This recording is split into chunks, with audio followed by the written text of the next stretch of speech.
Hey, I'm Kev Scott. Welcome back to MotoGP 19, the final round and race of the MotoE World Cup season.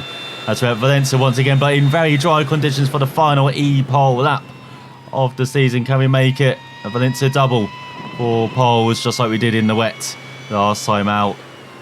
As Brad Smith on the edge of becoming, virtually at least, the inaugural MotoE World Cup champion.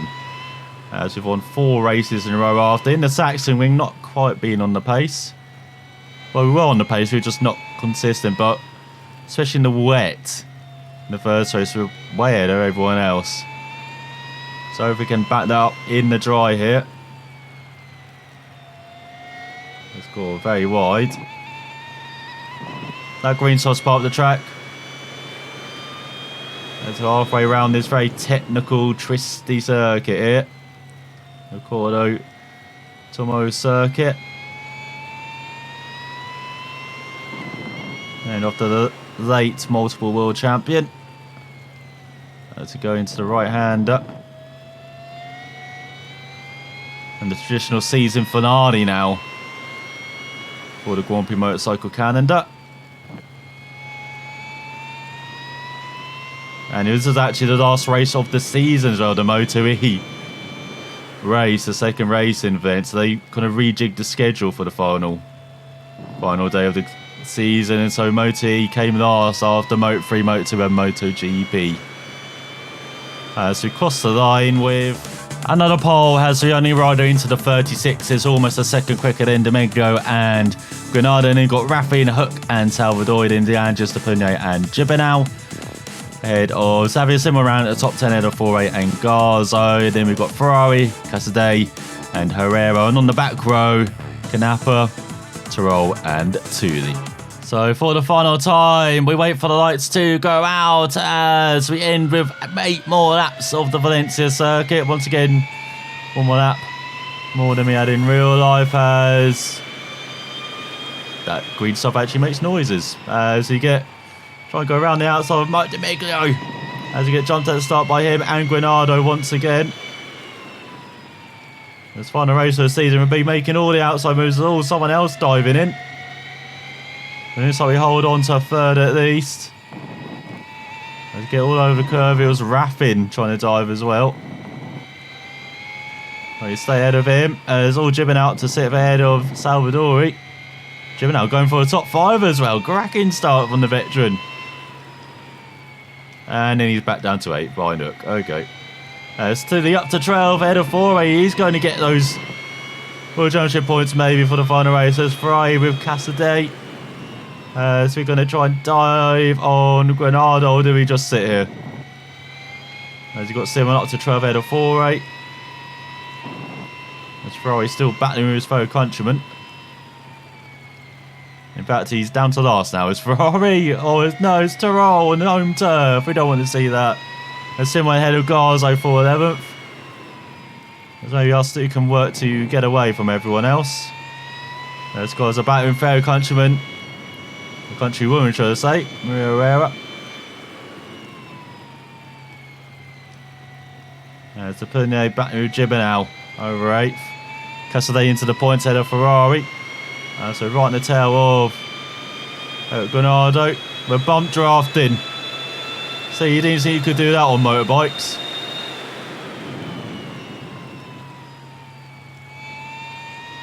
So you take the lead onto this second lap. And maybe we can have some fun now. Just pull away from everyone. To try and have sprint races here.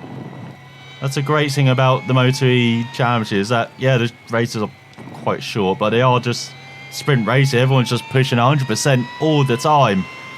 It's super sticky. Michelin tyres as well. It's okay, there's Salvadori. Got lots of battling going on behind, isn't there? Let's roll into the points now, the Garzo. As we got over a second gap to Granado behind our championship contender, protagonist. You have to watch out for. Hook up to sit ahead of Salvadori. As we're getting a bit into the grass. 4 up to 13th. There we go, Cassidy. I'm surprised the gap is the same after a pretty horrible sector from us. I believe guys have just slid out of the points. Yeah, it's absolutely wide open through that left-hander. And onto the start-finish straight, heading onto the further lap. As in real life, it wasn't this smooth playing setting for Bradley Smith to do a 36.2. As once again, he did get the whole shot ahead of poleman Granado. But him and the Brazilian just ran away from the rest of the field. They were actually neck and neck for the whole of the race. And just built a gap, those two. They didn't get the gloves off until the right at the end, though, onto the final lap. Where Granado made his move into the section coming up to the back straight. And Smith, he tried to respond. He had a brilliant move and into the tight right-hander, which I'll just show you. Because he was way behind, but he almost made it stick. As this is where all the action unfolded in this section. And so yeah, Granado took the lead here. And then Smith into this right-hander, desperate dive. And somehow he got the bike stopped, but ran a bit wild in the exit. They touched here, Ian Granado, but Brazilian held on to the lead through here. And then Smith, just like in the first race, had a desperate dive. Going into the final call, not as good on this occasion, carried way too much speed. And so Granado took the lead out of here and won the final race of the season. And for the second double round in a row, we saw the same double victor. Of course, only Ferrari won last time out in Mazzano, and Granado won in Valencia. And for the Brazilian, he jumped from 6th in the championship for the final race of the season up to 3rd in the end, ahead of Garzo, Meglio and Simeon. Superb racing from Granado. I don't think we saw a happier winner all season long. Even Ferrari, alone to in Mazzano, I don't think he was happy as Granado. It's just 4 races of frustration, of not showing what he's fully capable of. Well, he showed what he could do in the last 2 races, and Tin, Vin and the Vinti will definitely be a force in the second season this year in 2020. Very much looking forward to seeing how he can do.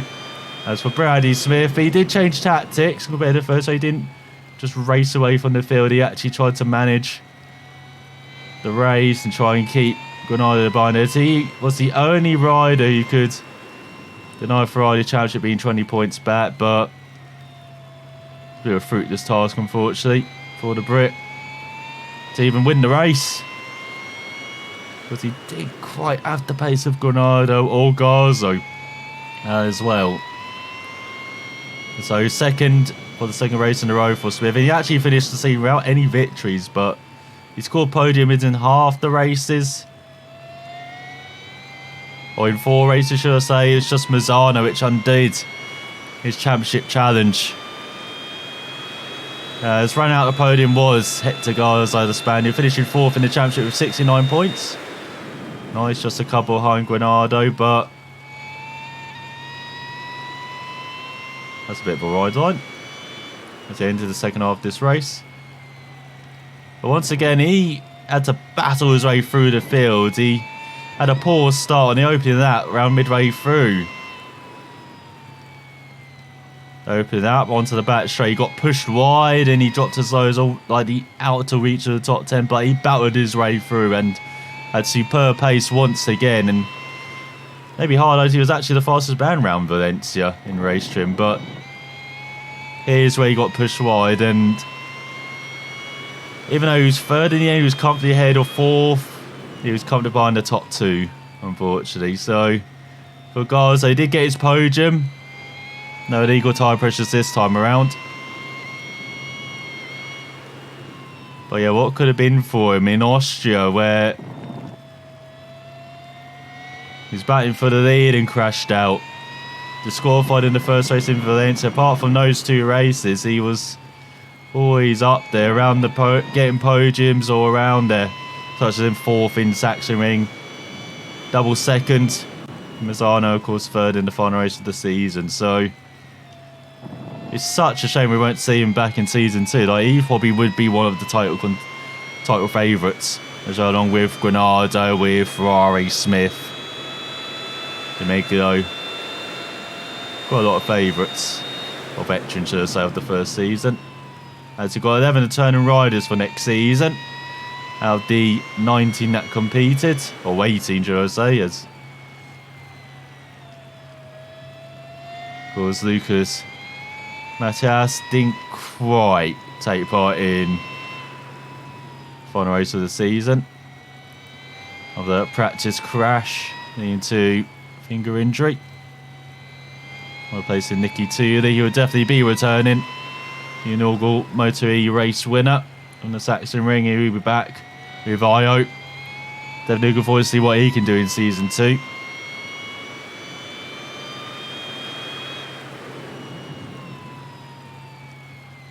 So behind the top 3 in the final race of the season, we had De Angelis and Ferrari have a decent battle for 4th. In the end, San Marino rider won out, getting the double top 5 in the last rounds of the season, and perhaps showing what he should have done in San Marino.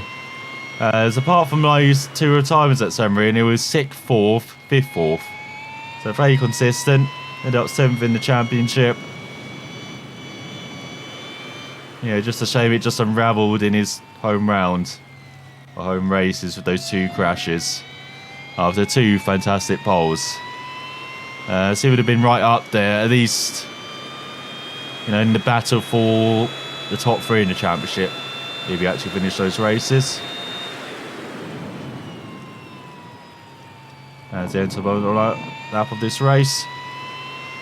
As Ferrari, he was challenging but backed off in the end on the final lap to grab 5th and win the title with 99 points, 11 ahead of Bradley Smith. And he was the only rider to finish in the top 5 in every race. That's what won at him the championship, consistency in these 6 rounds. Well, he's 5th in Germany, 5th in Austria, then that double victory in Mazzano, and then 3rd in Valencia in the first race, and 5th in the final race of the season. He might not have been the quickest rider, but all the season I've definitely seen that belong to Granado and Garzo, but they just didn't get consistent results, made silly mistakes. Ferrari didn't. He got the results. He was consistent. The only rider to finish in the top 5 in every round, and the only rider not really to mess up in every race as well. At least for Bradley Smith, I know in the first race in Mazzano it wasn't really his fault, getting taken out by Tuuli, but man, he didn't get that top 10 result that maybe would have made it a bit more interesting into the final round here in Valencia, as we're about to head on to the final lap of this virtual season and win the title with Bradley Smith. Make amends for him in the virtual world at least, and grab our 5th victory in a row out of 6 as well. He really has dominated the championship, hasn't he, after the Sachsenring. As we've got a comfortable lead ahead of Granado behind.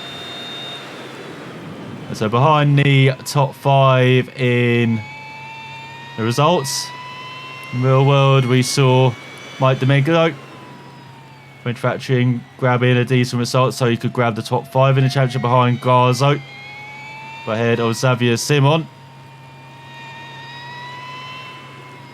And then we had Sete Gibernau in 7th. He was battling all races on with D'Amiglio. He was probably the best battling was in the midfield between those 2. As we had Matteo Quesadei behind, and Nico Tirol in this season with a top 10. So from the back of the field as well. 17th, so good job from Tirol. Really did come alive in the last few laps of the race. Got that top 10. And that was ahead of Jessica Raffin. We've got another top 10 result to finish 8th in the championship, and the Swiss rider. Very consistent with his top 10 finishes. And behind that, he had Rani Depurnier. Yeah, Herrera, who was as high as 9th in the first half of the race, but just fell back in the last couple of laps. Enzo Salvadori, who ended the season with a bang in the Sachsenring, and fortunately for him, Had a couple of top 10s, but not too much to write home about. And Kenny Foray, who ended up 14th and last in foreign race of the season with just 11 points in total in the end to end up last in the championship as well. So we definitely did not finish last. What a win, what a championship. That's a bit ridiculous. I thought that was like a second quicker than anyone else. It's such a won by 3 seconds ahead of Granado and Domegalo. Then you've got Raffin, De Angelis, Hook, Salvadori, Gibernal, Depune and Xavier Simon rounding out the top 10 ahead of 2D. He did get points. Herrera, Casadei, Foray and Nico Terol grabbing the final point ahead of Canapa, Ferrari and Garzo.